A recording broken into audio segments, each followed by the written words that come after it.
The unimaginable tragedy happened in the fall of 2023. And now, as we once again enter into the fall 1 year later, the daylight is getting shorter, and at random times, vivid memories of the tragedy are surfacing. Yet along with the seasons comes the process of healing. For a moment, I would like to take you back and share about the first several months of the MRC, Community Support Groups. There was an instant recognition that people were feeling isolated and deeply wounded.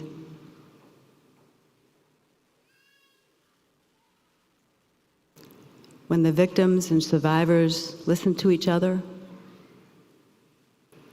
they shared that they didn't feel alone. This was a safe place for them to talk about the unthinkable, the unimaginable.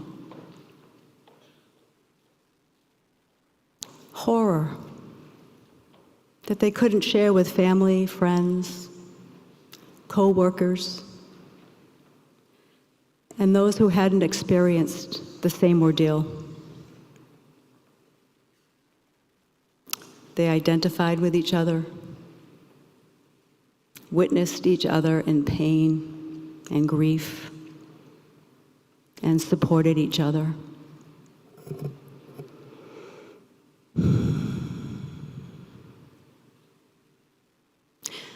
Toward the end of the first 6 months, our community learned that the healing process is not linear, and a new normal was emerging. The conversations shifted from intense recollections of the tragic shooting toward hope, understanding that the healing is never a straight line, right? It loops. It goes like this sometimes. It goes up and down. The theme for that first 6 months: we are not alone, and we're not okay.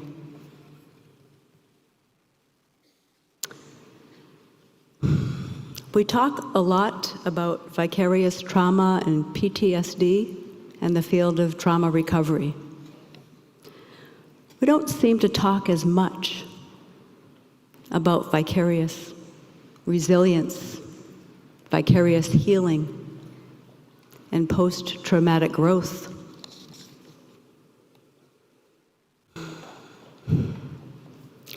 Healing happens when we cry with each other during times of loss, when we honor missed loved ones,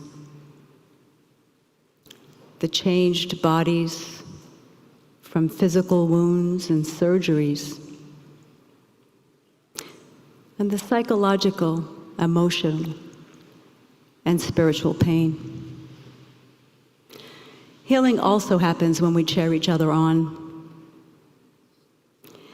and witness the many first steps that are taken. The first time out to the grocery store, the first time back to work, to dinner, or a movie theater, or a concert. Healing happens when we honor the mixed feelings that arise with the return to the bowling alley or the first cornhole tournament without the friends and loved ones who were killed. I'm reminded that when we experience tragedy and unimaginable loss, it can make us harder, and that's okay. It can also make us softer, and that's okay too. are so many stories of both and, joy and heartache together in the same heart. Some sentiments shared by this community. This experience has made me a kinder human. I notice that I reach out more. I think about what people are going through in their life before I pass judgment. I'm a bit softer.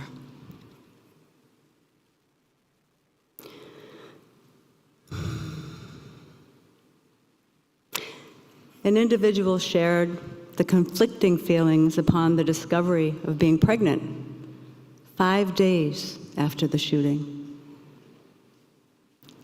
whose husband survived. Asking the question, why do I get to start a family when 18 other families are burying their loved ones? The baby was born this summer and is there light in the dark, good in the bad, hope in the middle of tragedy. Another stated, we continue to grieve those we lost, but we also celebrate life and are thankful every day for those we love.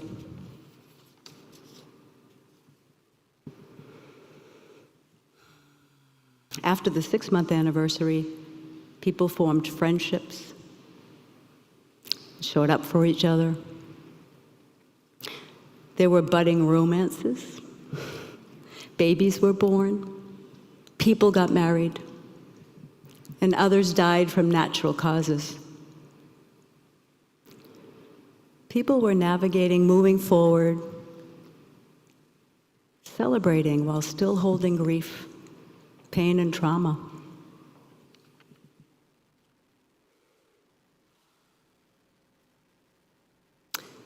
As fall approached, the topic of back to school for the kids, different schedules, new teachers, after-school activities including bowling, new challenges approaching this 1-year anniversary. Speaking of kids, recently I was in awe as I witnessed kids ages 9 to 17 years old talk about the biological underpinnings of the stress and relaxation response. They explained how skipping rope, shaking and dancing, breathing, are ways in which they can change the way their brain's behaving when they feel stressed, struggling with schoolwork, or having a bad memory about what happened at the bowling alley.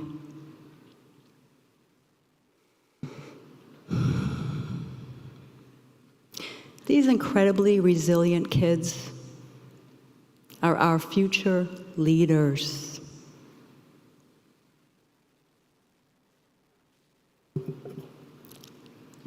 This month has been challenging. A week ago, there was clearly a significant level of upset and pain arising at the beginning of the adult support group. And a number of us offered to help cut out blue hearts in a meditative practice. Some have been placed on the chairs, the back of your chairs actually. The color blue is for Lewiston, and the hearts serve as a reminder that those killed are not forgotten. A symbol that had touched the whole community in many different ways. A reminder that healing doesn't happen in a linear fashion. We can hold pain and joy, sorrow and gratitude, all in the same heart.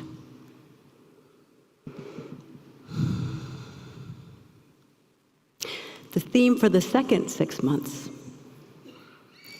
we will rise above, and together we are stronger. A quote from two dear friends summarizes this theme. We do hard stuff. We acknowledge that, yes, it's hard, and we are stronger than whatever the challenge is that we're facing.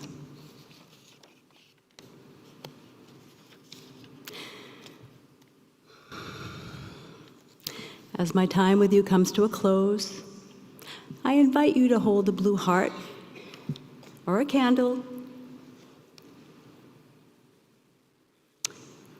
If not, you might imagine that you have one. And simply place it on your heart if it's comfortable. If it's not, it's okay, it's an invitation. And maybe in this moment, there's a prayer or a wish for yourself or your loved one. Something you'd like to let go of. Perhaps a burden from your heart,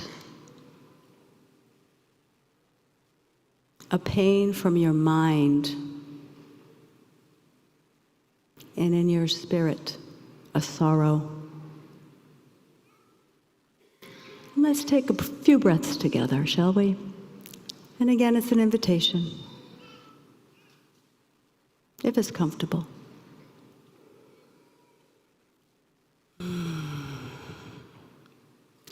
And as I hold this blue heart to my heart, what comes to me is a prayer for hope for our community as it enters a second round of 4 seasons.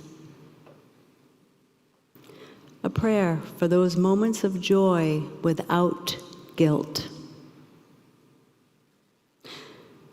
A prayer for moving forward and always remembering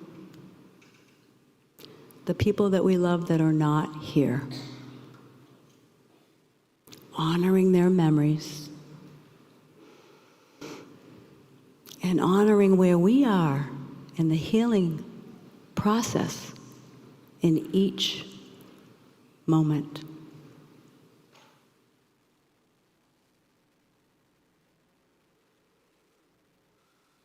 Thank you all for coming to support each other and honor those who are not here. Thank you for inviting me to speak. I am deeply honored. And a final thank you to our American Sign Language interpreters for helping us to communicate.